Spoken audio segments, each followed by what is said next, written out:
जय मल्हार न्यूज चॅनलच्या सर्व प्रेक्षकांना सपना चौधरीचा नमस्कार। नंदुरबार जिल्ह्यातील तळोदा तालुक्यातील रांजणी येथे आदिवासी समाज जे उत्पादित करत आहेत त्यावर ते स्वतः प्रक्रिया करणार नाही, त्याखेरीज त्यांची आर्थिक उन्नती शक्य नसल्याने कौशल्य भारत केंद्राच्या माध्यमातून त्यांना प्रक्रिया उद्योगासाठी मदत मिळणार असल्याचे सांगत खानदेशातल्या पहिल्या कौशल्य भारत केंद्राचे उद्घाटन केंद्रीय आदिवासी राज्यमंत्री दुर्गादास उईके यांच्या हस्ते करण्यात आले आहे। नॅशनल स्किल डेव्हलपमेंट कॉर्पोरेशन 2009 पासून 3 कोटी लोकांना कौशल्य विकासाच्या संधी उपलब्ध करून दिल्या असून यात 50% महिलांचा समावेश आहे।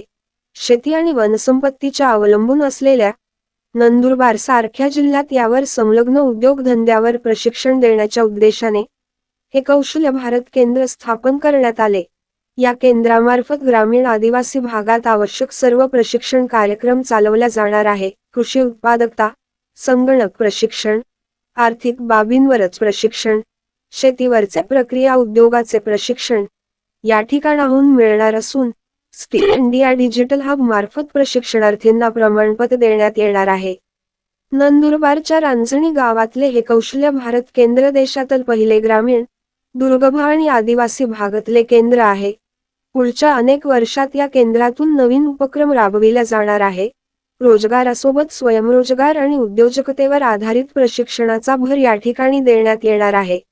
या केंद्रात सेवाभावी संस्थांना देखील काम करता आहे। प्रत्येक वयोगटासाठी या ठिकाणी प्रशिक्षण वर्ग असणार आहे। या कौशल्य भारत केंद्रांच्या माध्यमातून आदिवासी बांधवांच्या जीवनात आनंद देण्याचे काम केंद्र सरकार करत असून आदिवासी समाजाचे उत्पन्न घेत आहे त्याच्यावर ते जेव्हा प्रक्रिया करतील असा आशावाद केंद्रीय आदिवासी राज्यमंत्री दुर्गादास उईके यांनी व्यक्त केला। या कार्यक्रमास शहादा तालुका विधानसभा मतदारसंघाचे आमदार राजेश पाडवी, अक्कलकुवा विधान परिषदेचे आमदार आमोशा पाडवी, राज्याचे माजी आदिवासी विकास मंत्री ॲडव्होकेट पद्माकर वळवी, भाजपचे प्रदेश सदस्य डॉक्टर शशिकांत वाणी, श्रीमती अर्चना पाटणकर, डॉक्टर गजानन डांगे, तळोदा आदिवासी विकास प्रकल्पाच्या प्रकल्प अधिकारी नितिशा माथुर, भाजपाचे प्रदेश सदस्य योगेश पाडवी, सातपुडा सहकारी साखर कारखान्याचे चेअरमन दीपक पाटील यावेळी मंचावर उपस्थित होते। सपना चौधरी, जय मल्हार न्यूज, नंदुरबार।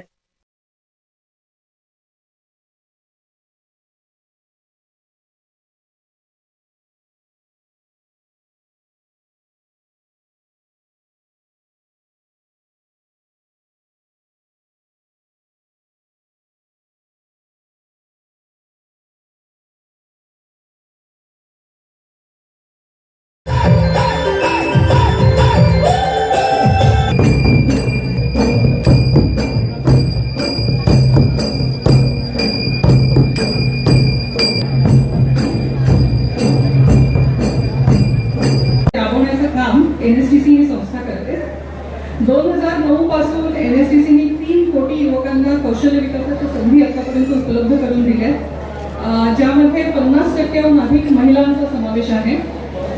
गेल्या काही वर्षांपासून आम्ही नवीन वेगळ्या धाटणीच्या कौशल्य विकास योजना राबवण्याचा प्रयत्न करत आहोत। त्याचाच एक भाग म्हणून NSTC ने ओडिसामध्ये काही महिन्यांपूर्वी 5 स्किल इंडिया सेंटर म्हणजे कौशल्य भारत केंद्रांची स्थापना केली। या केंद्रांचा अनुभव बघता डॉक्टर डांगेजींच्या मार्गदर्शनाखाली ही संकल्पना पुढे आली की अशा एखाद्या केंद्राची स्थापना नंदुरबार जिल्ह्यामध्ये करण्यात यावी की ज्याद्वारे शेती आणि वनसंपत्तीवर अवलंबून असलेल्या या जिल्ह्यामध्ये शेती आणि त्याच्याशी जे संलग्न उद्योगधंदे असतात त्या बाबतीत प्रशिक्षण देण्यात येईल। जवळजवळ 3 महिने आम्ही वाणिज्यिकबरोबर आणि डॉक्टर डांगेंच्या मार्गदर्शनाखाली या सेंटरचा आराखडा तयार करत होतो आणि आज या 3 महिन्यानंतर आज हे सेंटर आज हे केंद्र इथे उभारलं गेलं। या केंद्रामार्फत ग्रामीण आदिवासी भागामध्ये आवश्यक असणारे सर्व प्रशिक्षण कार्यक्रम चालवले जातील। त्याच्यामध्ये प्रामुख्याने कृषी उत्पादकता, संगणक प्रशिक्षण, आर्थिक बाबींवरचं प्रशिक्षण, याचबरोबर युवक आणि महिलांना शेती आधारित प्रक्रिया म्हणजे ॲग्रिकल्चरल प्रोसेसिंग यासाठी लागणारे जे उद्योगधंदा त्यांना सुरू करता येईल यासाठी लागणारे जे प्रशिक्षण असेल ते या केंद्रामार्फत देण्यात येईल। सर्व प्रशिक्षणार्थी जे असतील ते त्यांना स्किल इंडिया डिजिटल हब जे आमच्या मंत्रालयाचं पोर्टल आहे त्यामार्फत सर्वांना सर्टिफिकेटही देण्यात येईल प्रशिक्षण पूर्ण केल्यानंतर। आणि आम्हाला हे सांगण्यात अत्यंत आनंद होतोय की हे असं पहिलं केंद्र आहे देशामध्ये की जे ग्रामीण, दुर्गम आणि आदिवासी भागामध्ये स्थापन झालंय। तसंच खानदेशातलं हे पहिलं स्किल इंडिया सेंटर आहे। या केंद्राच्या माध्यमातून पुढची अनेक वर्ष आम्हाला अनेक नवीन उपक्रम इथे राबवायचे आहेत आणि त्यामध्ये नुसतंच रोजगार नाही तर रोजगाराबरोबरच स्वयंरोजगाराच्या उद्योजकतेच्या प्रशिक्षणावर इथे भर द्यावा असं यासाठी आम्ही प्रयत्नशील राहू। नंदुरबारमधील सर्व सेवाभावी संस्थांना यामध्ये आमच्याबरोबर काम करता येईल, त्यांची आम्हाला मदत घेता येईल आणि यासाठी अनेक केंद्र आम्हाला देशभरात अशा ग्रामीण भागामध्ये सुरू करायचे आहेत की ज्याद्वारे तिकडच्या युवकांना आणि महिलांना वेगवेगळ्या रोजगार आणि स्वयंरोजगाराच्या संधी उपलब्ध होतील। या उद्घाटन सोहळ्याच्या निमित्ताने मी इथे उपस्थित असलेल्या सगळ्यांना आवाहन करते की तुम्ही स्किल इंडिया सेंटरमध्ये या। तुमच्यासाठी योग्य प्रशिक्षण अनेक कोर्सेस इथे आहेत, प्रत्येक वयोगटासाठी हे कोर्सेस आहेत, तर तुम्ही येऊन बघा। इथे जे संगणक लॅब आहे त्याच्यामध्ये कितीतरी कोर्सेस आम्ही उपलब्ध करून देणार आहोत। सो नवीन केंद्रासाठी खूप खूप शुभेच्छा। किसी को समझ में आ जाता है तो फिर व्यक्ति पेट प्रजनन भोग भौतिकी से उसका स्तर ऊंचा उठ जाता है। वो पड़ोसी के बारे में सोचने लगता है, गांव के बारे में सोचने लगता है, वो पूरे प्रदेश और देश के बारे में, पूरे विश्व वसुधा के बारे में सोचने लगता है। ये भारत माता का जयकारा, ये महामंत्र है। भाइयों बहनों, मकान दुकान खेत खलियान सब इस माँ की गोदी में खड़ा है। सोना चांदी हीरा मोती जवाहरात सब इस माँ की गोदी से मिलता है। ये जो कपड़े पहन रखे हैं आपने हमने, ये माँ कहती कि भाई कपाल तुमको नहीं दूंगी, तो फिर नहीं दूंगी तो फिर क्या होता? जैसे अन्य योनियों में लोग रह रहे ऐसे हम भी रहते। क्यों भाई, रहते कि नहीं रहते? काजू किशमिश बादाम अखरोट सब माँ की गोदी से मिलता है। सोना चांदी हीरा मोती जवाहरात सब माँ की गोदी से ही मिलता है। क्यों भाई? भाइयों बहनों, जितने पावन पवित्र नदियां हैं वे सभी इसी माँ की गोदी में बहती है। जितने हमारे 52 शक्तिपीठ है, शक्ति आराधना के केंद्र सभी इसी माँ की गोदी में खड़े हैं। मंदिर मस्जिद गिरजाघर गुरुद्वारे सब इस माँ की गोदी में खड़े हैं। भाइयों बहनों, जितने 12 जागृत ज्योतिर्लिंग है सब इस माँ की गोदी में खड़े हैं। भाइयों बहनों, 9 महीने माँ अपने पेट में रखती है, उसके बाद समग्र जीवन इस मातृभूमि की गोदी में फलता फूलता है। और एक दिन इसी माँ की गोदी में मुट्ठी भर मिट्टी या मुट्ठी भर राख में इसी माँ की गोदी में समा जाते हैं। क्या भाई? सारे लोग छोड़ देते पर ये माँ हमको अंगीकार करती है। इतना कुछ देने वाली माँ और उसका जयकारा गगन भेदी ना हो, क्यों भाई? तो मजा आएगा नहीं। पर शर्त एक है भाइयों बहनों, भारत माता का जयकारा बंधी हुई मुट्ठी के साथ दिया जाता है। बंधी हुई मुट्ठी लाख की, खुली मुट्ठी खाक की। हमारे पूर्वजों ने क्या कहा? बंधी मुट्ठी लाख की और खुली मुट्ठी खाक की। भाइयों बहनों, ये बंधी हुई मुट्ठी हमारे सामाजिक समरसता की प्रतीक है। ये बंधी हुई मुट्ठी राष्ट्र की एकता अखंडता का प्रतिनिधित्व करती है। ये बंधी हुई मुट्ठी राष्ट्र धर्म और संस्कृति का विरोध करने वाली शक्तियों के लिए ये हनुमान जी का गदा है। भाइयों बहनों, आइए एक बार जोरदार धरती माता के चरणों में जयकारे के 2 स्वर आप जोड़ने की कृपा करें। ये जितने भी युवा खड़े हुए हैं इधर दोनों तरफ सभी एक साथ बोलने की कृपा करें। भारत माता की भाई उधर पीछे नहीं बोले। भारत माता की। मेरे बंधु बांधवों के बीच में, परिवार के स्वजनों के बीच में आज मुझे तीसरी बार आने का सौभाग्य मिला है। सर्वप्रथम एनएलटीसी के सभी अधिकारियों, कर्मचारियों और इस आयोजन समिति के सभी समिति के बंधु बांधवों का अभिनंदन करता हूं कि आज इस उत्कृष्ट कार्यक्रम में आज उन्होंने मुझे निमंत्रित किया कि पूरे देश भर में राष्ट्रीय कौशल विकास केंद्र ये पूरे देश भर में पहला खुला है और इस परंपरा को अनवरत आगे जारी रखते हुए, जैसे कि डॉक्टर गजानन जी ने कहा कि आज जो ये उपलब्धि प्राप्त हुई है, ये भाइयों बहनों जनजाति समाज के लिए अत्यंत उनके जीवन में खुशियां भरने वाली है। आप सबको पता है कि भाइयों बहनों जनजाति समाज आर्थिक रूप से समृद्ध तभी होगा जब वो जो उत्पादित करते हैं उसको प्रोसेसिंग करके वो बाजार में बेचें। अगर ये कौशल्य यदि उनमें विकसित हो गया तो भाइयों बहनों उनके जीवन में समृद्धि आने से कोई रोक नहीं सकता।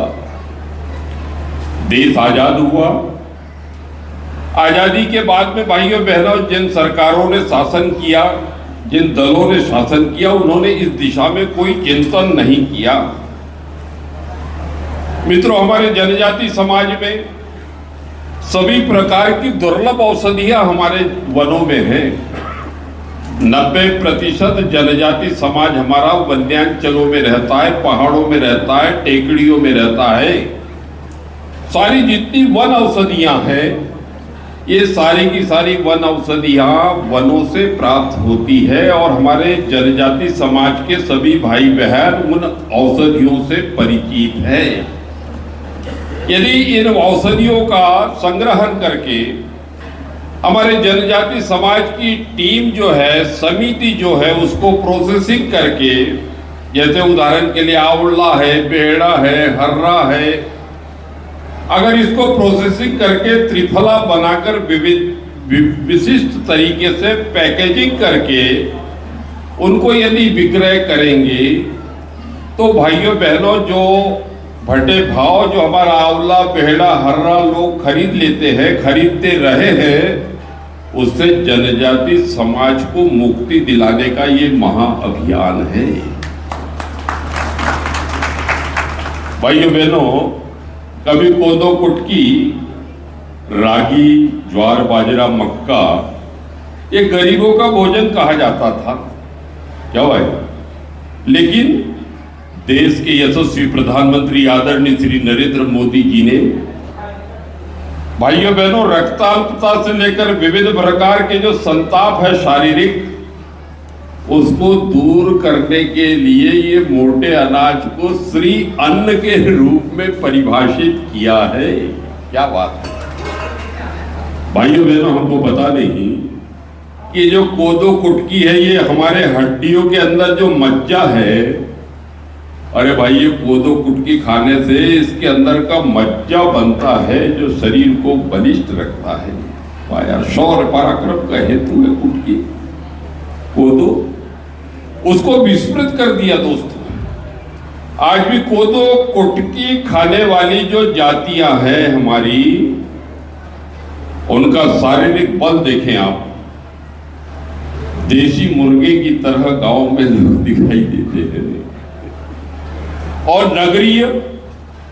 नगरों में आप देखेंगे मित्रों, ये जो शरीर का जो मांस है ये 60 साल के बाद हिलता है, लेकिन हमारे नए बच्चों का थुलथुला शरीर उनकी शारीरिक विपन्नता को प्रदर्शित करता है। वो 1 किलोमीटर नहीं दौड़ सकते, लेकिन ये कोदो कुटकी खाने वाले, गांव में रहने वाले हमारे जनजाति समाज के भाई बहन इस श्री अन्न को खाकर, वन औषधियों को खाकर, वन उपजों के माध्यम से शारीरिक रूप से संपन्न है, दीर्घजीवी है। भाइयों बहनों, आज के इस केंद्र के उद्घाटन के अवसर पर मित्रों, नए सिरे से जनजाति समाज कैसे आर्थिक रूप से समृद्ध हो, विकसित हो, इस दिशा में ये अद्वितीय अनूठा प्रयास देश के यशस्वी प्रधानमंत्री जी के कुशल प्रेरक नेतृत्व में ये प्रारंभ किया गया है। भाइयों बहनों, इस दुनिया में हुनर के बिना कोई किसी को काम नहीं देता। अगर योग्यता खूब पढ़ाई लिखाई कर ले लेकिन आपको कुछ नहीं आता, भाई यदि आपको ड्राइविंग करते आता हो तो आप दुनिया के किसी भी कोने में चले जाओ, आपको नौकरी मिलेगी, क्योंकि आपके पास में ड्राइविंग का हुनर है। यदि बिजली का काम आप जानते हैं तो दुनिया के किसी भी कोने में आप चले जाएंगे, आपको काम आता है तो वह रोजगार आपके पीछे पीछे जाएगा ही। इसी तरीके से विविध प्रकार से प्रतिभा कैसे जनजाति समाज और अन्य भाई बहनों में जागे, ताकि वो अपने हुनर के माध्यम से विविध प्रकार के रोजगारों को वो प्राप्त कर सके, अपना जीवन सुखी समृद्ध कर सके। उसके लिए भाइयों बहनों, आज यहाँ पर एक केंद्र का उद्घाटन हुआ है और ये सफलतापूर्वक ये आगे बढ़ेगा और इसी परंपरा का निर्वहन करते हुए अन्य जगहों पर पूरे देश के अंदर भी चिन्हित करके हमारे डॉक्टर श्री गजानन जी के नेतृत्व में हम और भी अन्य प्रांतों में अपने जनजाति क्षेत्रों को चिन्हित करके इस तरह के केंद्रों को चैतन्य करने की दिशा में इसको बनाकर और वहां पर जनजाति समाज और अन्य भाई बहनों को ये सुविधा उपलब्ध कराने की दिशा में लगभग अनवरत हम प्रयत्न करते रहेंगे। भाइयों बहनों, एक बात से समापन करूंगा कि अब आपने यहाँ पर जनजाति समाज की बेटियों के गीत सुने, क्या हुआ, सुने कि नहीं सुने? कितना समवेत स्वर, ऐसा लग रहा था कि कोई एक ही बेटी गा रही है, बाकी लोग नहीं गा रहे। मित्रों, सामाजिक समरसता, साथ में रहे, साथ में खाएं, साथ में एक जैसा बोले, एक जैसा चले, एक जैसा स्वर हमारी चेतना से निकले, राष्ट्र धर्म और संस्कृति के प्रति हमारा दिल, हमारा हृदय धड़के और ये राष्ट्र सनय सनय विकसित राष्ट्र कैसा बन सके। समाज के अंतिम सिरे पर जो भाई बहन हमारे पिछड़ गए हैं किसी कारणवश, उनके जीवन में खुशियां भरकर उनको अपने बराबरी में लाकर और उन अंतिम व्यक्तियों की चिंता करके हम उनको आगे बढ़ाने के लिए अपनी महती भूमिका क्या अदा कर सकते हैं, इस दिशा में भाइयों बहनों हमको सामूहिक रूप से चिंतन मंथन करने की आवश्यकता है।